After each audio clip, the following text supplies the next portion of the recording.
نویرهای خشروتی ما اگر به شما بلیط های اسمالیات در کار باشه مرحمت به واتساپ اویاکس شانوزه زنگ زنه. بلیطشون هم ارزانه یا هم باوریناک.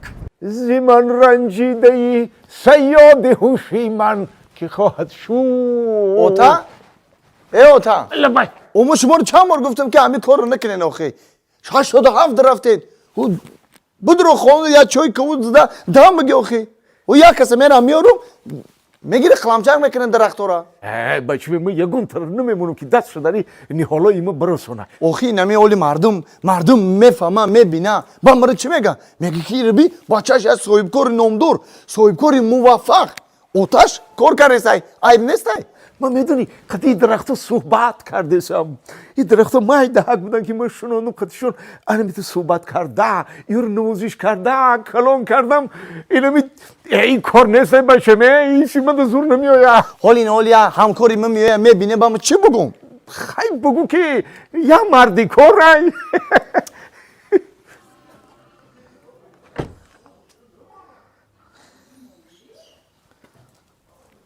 سعدی جون سعدی جون لبای آخه ماتریالیست ها میگفتن که میمون با واسطه این کار آدم شده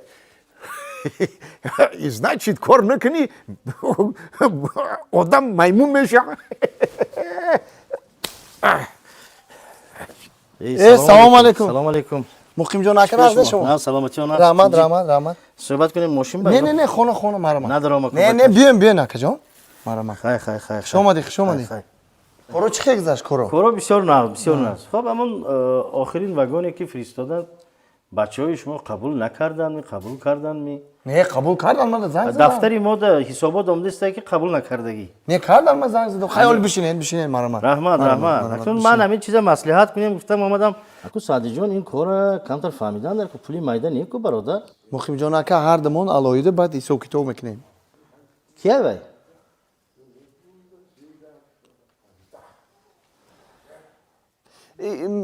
مردیکور اکی مقیم جان قهوه بیارم یا که چای کبود یا چای سیاه تشویش نکشید خیر وای خیر قهوه خب یک دقیقه خیر مانده نباشد رحمت بچه جون ای قند زنید چند بار آمدید؟ نه اکو 87 نه بسیار همین سین و سالی بسیار نقص بایم خدا رساند میبینم که دستتان گل این درختها این گلهای بسیار بزیب کردید قند زنید انا شما درخت میفهمین ایز نچید حواسم آمد بابی؟ لبای خیر اکو مادامی که شما را مردی کار گفتن این یک روزه کارتان چند پول؟ خیلی همین 250 سامونی 250 ها خب پگاه یک خانه به منم همین درخت و انگور رو دارم ده همونم رفته یک شکلش شروع کردید مالی میتونید پگاه رفته خیلی نصیب چند پول میشه دمک جان؟ برای شما 600 سامونی اما کی؟ برای این بچه 250 گوشتید برای من 600 نفهمیدم گوش کن ده آخی ما قطی مادری ای مگردم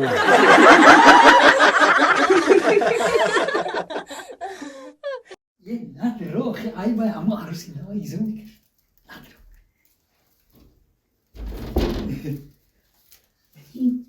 ابروما پران دخترک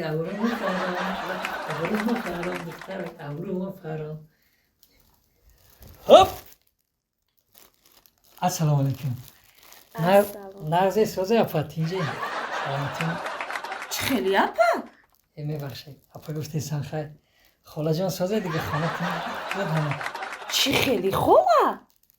اگه نیست عروسی نمی روسی گفت من نمیدونم چی بگم نام تام نمیدونم خالم گفت که هوای عروسی نغزه دختری خوبه حرمت که خیلی 4-5 سالک اخیرت کلانه احترامش که گفت من در خطا کردیم 5 سالیش گرد ندارم نه که ما شما رو همین دیدم عاشق شدم اینا آوردم این داد چی بود که روغن ریزان دادن که دست من با گرفتم دستی تو دادم موی سرش ریخت با چه سرش آخه روغن ریزان دست داده بود که برای هوای ممکن من کدیتی از 3 سال زندگی کنم موی سر و سبسه با فیلم خوشم هم میریزم شد شوخی کردم ایوش چیه با؟ این کیفی را تده واردم گفتم شاو یکی گیش نمیمونی ایش برای خدمت شاو میترسم در تای سرم نام میمونم هر شاو توخه بدم برای هوای تو فقط برای خوردن گپ میزنی؟ خیلی چیکار کنم با؟ اگه گپ مهربانی گپ زن خیلی چی بگم آخی؟ همیشه ما یادت بتم بگو جانی ما چی خیلی؟ خیلی نه بگو که جانی ما چی خیلی چیزش دیگیش کنم گفتم بابا همه قمگی با بگو که ما بهت زندگی کردن نمیتونم ما بگم ایشان خیلی بگو که من بهت زندگی کردن نمیتونم تو فقط گپای من رو تکرار کردن میتونی آخی من یکم بار از زن گرفته هستم ولی بعد دیم سیم بار در سوز میشم و سوزه چی بگم آخی با؟ ای دل خودت گپ زن آخی چیزی که دلت میگه همون رو بگو یا پیدیلی خود ما بگو؟ ها خیلی خوبای خوشه